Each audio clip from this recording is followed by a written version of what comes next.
ایک بادشاہ اپنی جوان سالہ بیٹی کی شادی کو لے کر بہت فکر مند رہتا تھا۔ وہ برسوں سے نیک اور عبادت گزار داماد کی تلاش میں تھا۔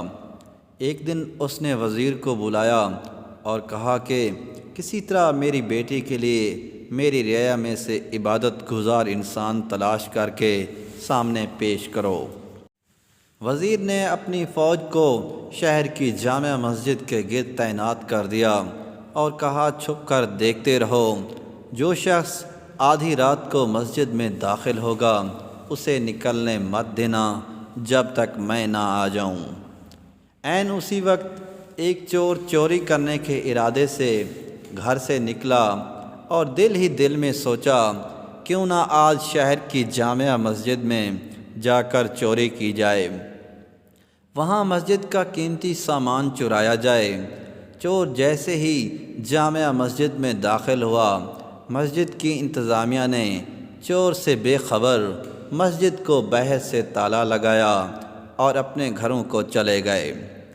فوجی دستوں نے وزیر کو اطلاع دی کہ لگتا ہے کوئی عبادت گزار آیا ہے، مگر مسجد کو تالا لگ چکا، اب صبح کی اذان پر ہی مسجد کھلے گی تو پتہ چلے گا کون ہے۔ وزیر جلدی سے مسجد پہنچا اور صبح کی اذان کا شدت سے انتظار کرنے لگا تاکہ اندر موجود نیک انسان کو بادشاہ سلامت کے سامنے حاضر کیا جا سکے۔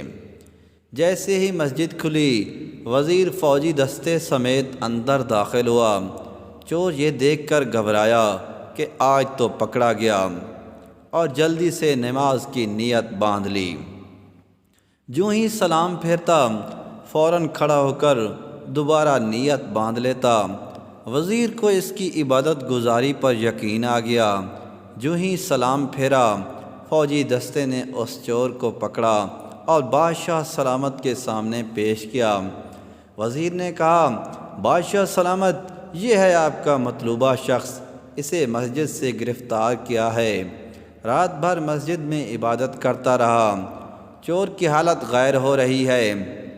بادشاہ سلامت نے چور سے مخاطب ہو کر کہنے لگا، کیا خیال ہے اگر میں اپنی بیٹی کی شادی تمہارے ساتھ کر کے تمہیں اپنی سلطنت کا ولی عہد مقرر کر دوں، کیا تمہیں منظور ہے؟ چور ہکا بکا ہو کر دیکھنے لگا، ڈرتے ڈرتے پوچھا، عالی جان، یہ کرم نوازی کس خاطر؟ بادشاہ سلامت نے کہا، تم عبادت گزار ہو، رات بھر مسجد میں رہے، صبح اذان ہونے پر باہر آئے۔ چور دل ہی دل میں سوچنے لگا، اے اللہ، میں چوری کی نیت سے ہی صحیح مگر تیرے گھر گیا، دکھلاوے کی نیت سے ہی صحیح نماز ادا کی، اور بدلے میں تو نے دنیا میرے قدموں میں ڈال دی۔ اگر میں سچ مچ عبادت گزار ہوتا اور راتوں کو تہجد پڑھا کرتا تو پھر تیرا انعام کیا ہوتا؟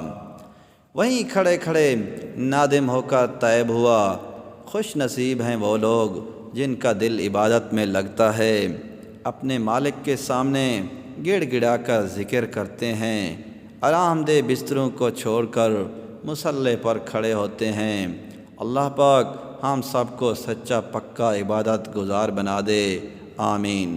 دوستو، اس طرح کی مزید ویڈیوز کے لیے چینل کو سبسکرائب کریں تاکہ آنے والی تمام ویڈیوز آپ تک جلد سے جلد پہنچتی رہیں۔